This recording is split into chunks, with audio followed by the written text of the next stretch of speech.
Hi everyone, and welcome to another oil painting video. This video is about painting waves. So I have just made a start here on my wash and my outline drawing, and I'm also using a charcoal drawing that I've done earlier of the wave to help me on my way.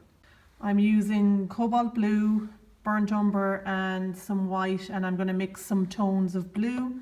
So starting with some blue and a little bit of brown, and I'm going to mix different shades of colour. So when you're mixing colour, try and use your palette knife to mix colour. Okay, so I have just mixed different shades going from a dark to a light blue, and as you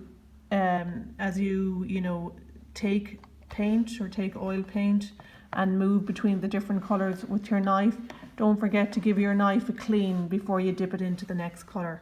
I'm starting with the sky, starting at the top of the painting. I'm just working my way along the horizon. The sky is quite dark in comparison to the water in front of it, and I'm just moving between two tones here now, just keeping my sky fairly dull for the moment.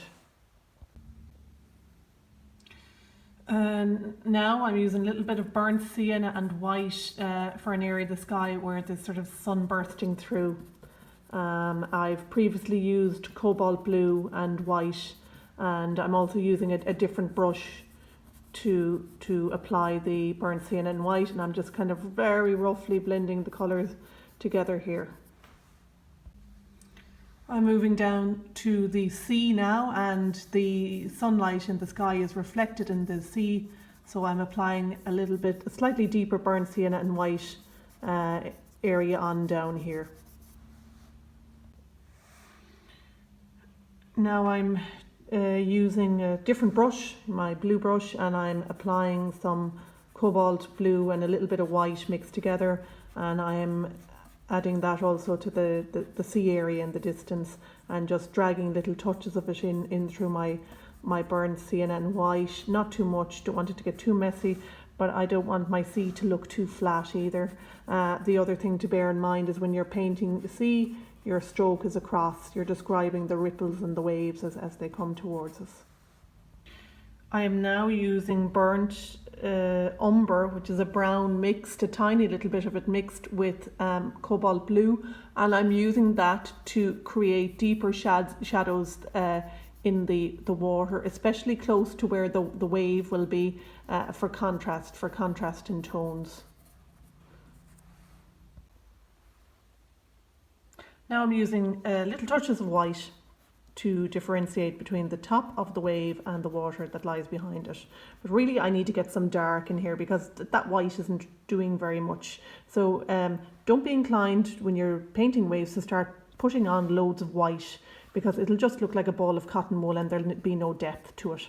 I'm also just keeping a little record of my colours down here, and I should really write the mixes because it's easy to forget. Now I'm starting to apply deeper tones of cobalt blue. I even have a little bit of brown mixed in with the blue, tiny little bit of brown because I don't want it to go mucky on me. And I am adding some darker tones to create depth in the wave. The underside of the wave is quite dark, so I'm bringing some darkness in there, also some darkness in over here as well.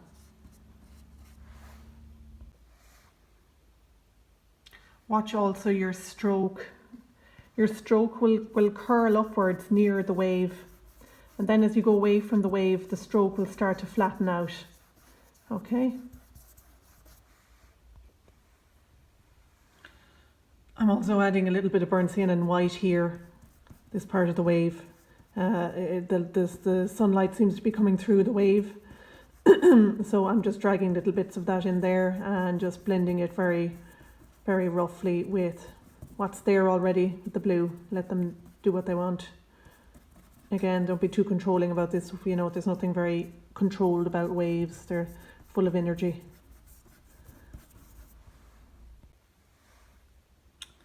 Now I'm in the lower area of the painting, so the stroke is starting to, it's flattening out down here.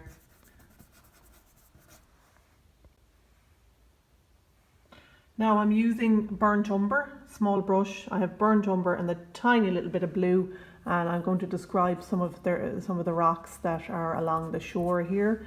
I actually feel like I need a little bit more blue in that. I want these rocks to be nice and dark for the moment. I can highlight them again, but just get them nice and dark. So I have my rocks blocked in now. They're quite dark and they're probably a little bit flat looking. So what I can do next is take some burnt sienna and a little white, and I can highlight certain areas of the rocks. The rocks are wet, so you know these little highlights will sink into the surface of the paint.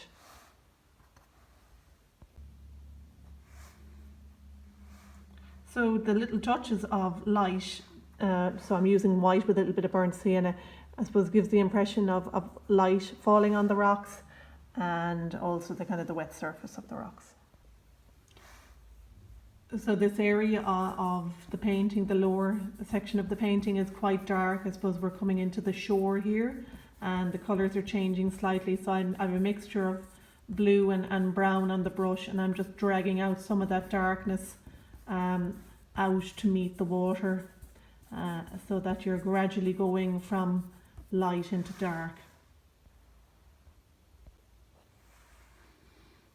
And now I'm just taking a little bit more cobalt and a tiny bit of brown, and I'm kind of reinforcing the shadows. I feel maybe in areas I don't have enough shadow. The shadow is really important to push out the light. So I'm just bringing in a little bit more shadow in a couple of places here and also down here.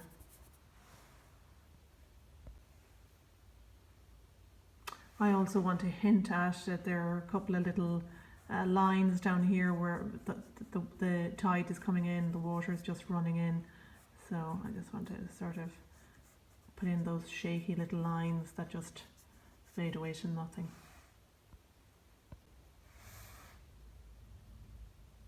With a small clean brush, I'm using pure white, titanium white, and I want to just highlight the tops of the waves with nice thick little daubs of paint here and there.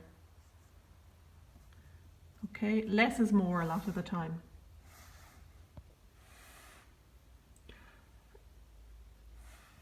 So I'm continuing with my little touches of highlights, and watch for any areas of darkness. Sometimes when you have an area of darkness, there might be a little touch of light just above it.